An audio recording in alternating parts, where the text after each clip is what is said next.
ərazimiz 8 hektardır. 8 hektar ərazidə çalışmışıq ki, dünyəvi kənd təsərrüfatının nümunə bağçılıq istiqamətində flora fauna landşaftın əhatə elədiyi bir gözəl təsərrüfatı insanlara təqdim edirik. Burada 3 layihə tərəfimizdən həm yaradılıb, həm onun insanlara təqdimatı ilə bərabər təbliği ilə də məşğul oluruq. Birinci layihəmiz ən əsasən rentabelli təsərrüfat ümumiyyətlə dünya çapında necə qurulur, onun əyani bariz nümunəsini sizə göstəririk. Burada hər kvadrat torpaq, hər litr su çox iqtisadi göstərici nöqteyi nəzərindən dəyərli istifadə edilmişdir. İkinci layihəmiz dəyər zəncirini formalaşdırmaq üçün bir ailə formatını, ailə firma təsərrüfatının strukturun qurulması, idarə edilməsi və onun təbliği də tərəfimizdən həyata keçirilir. Əsas məqsədimiz kənd təsərrüfatına yetişmiş məhsulları dəyər zənciri formasında son məhsula qədər istifadə etmək qaydalarını insanlara göstərmək. Üçüncü layihəmiz ən əsası kənd həyatının turizmə inteqrasiyası. Bu yaşıl turizmin tərkib hissəsində olan aqroekoturizm məkanıdır. Bilgimiz hardan formalaşıb? Mən özüm iqtisadçı olsam da Portuqaliyanın Lisabon şəhərindən Çin səddinə qədər hər yeri demək olar ki, bu günlə də gəzməkdə davam edir. İstər Avropa ölkələri, Asiya ölkələri, Ərəb ölkələri, ümumiyyətlə turizmin əsas xəttlərinin hər birini öyrənmək üçün çaba göstərir. Sizin indi gəzəcəyiniz məkan Yaponiyadan Amerikaya qədər bitki örtüyünü özündə cəmləşdirir.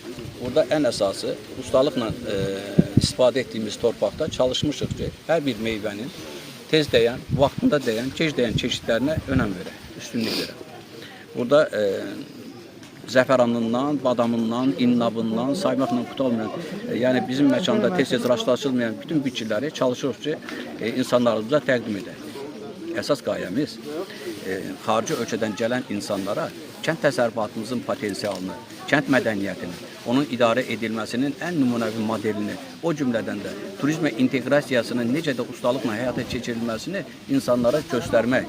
Çünki xaricdən gələn insanların hər biri bizdə bir yenilik axtarır. Əsasən də aqroturizm məkanı çətin bir sahədir. Bu üstü açıq bir istehsal sahəsi, təbiət faktoru var. Bütün bunların öhdəsindən orqanik olaraq məhsulların yetişdirilməsində nələrə diqqət yetiririk, necə onları həyata keçiririk, özümüzün mühafizəsi ilə bərabər bitkiləri daha inkişaf etmək üçün, daha məhsuldar etmək üçün nələrə üstünlük veririk, onun elə bilirəm ki, Biogarden'də əyanı olaraq istər yerli, istər xarici turistlərə tərif kimi olmasın, məharətlə təqdim edirik.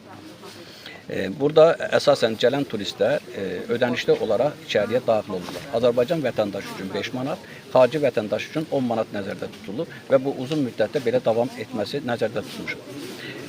Həmin ödəniş əsasında 8 hektarlıq ərazidə 3 saat müddətində hər hansı bir turistin gəzməsi özünün təsərrüfatında olduğu kimi hiss etməsi üçün əlimizdən gələni edirik. Yəni burada daxil olan insan istədiyi qədər meyvələri yeyə bilər.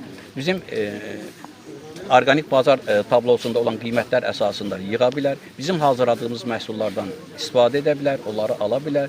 Burada restoran, kafe xidmətlərimizdən, balığın tutulmasından, naturada olan toyuqlarımızın əyani olaraq kəsimində, ondan hazırlanan məhsullarda ustad dərsi və digər çoxlu sayda əyləncə sektoru. Azyaşlı uşaqların əylənməsi üçün elə bilirəm ki, çoxlu sayda burada aksesuarlar var. Mən çox təəssüf edirəm ki, bu mediatur bu günlərin mövsümün artıq demək olar ki, soğuq bir dövrünü əhatə edir və yenə də sizin hər bir oza minnətdarlığımı bildirirəm. Mediaturda bizim məkanın da tanıdığına çox böyük ehtiyacımız var. Amma hər bir ozdan çox arzulayardım ki, növbəti mövsümdə elə bilirəm bu mənlə bərabər digər turizmlə məşğul olan yerlərə də aiddir, məkanlara da aiddir ki, may ayının əvvəlində bizləri unutmayın. Bunun təbliği elə bilirəm ki, Azərbaycanın yeni bir xidmətinin daha qabarıq sayədə cəmiyyətimizə çatdırmaq deməkdir.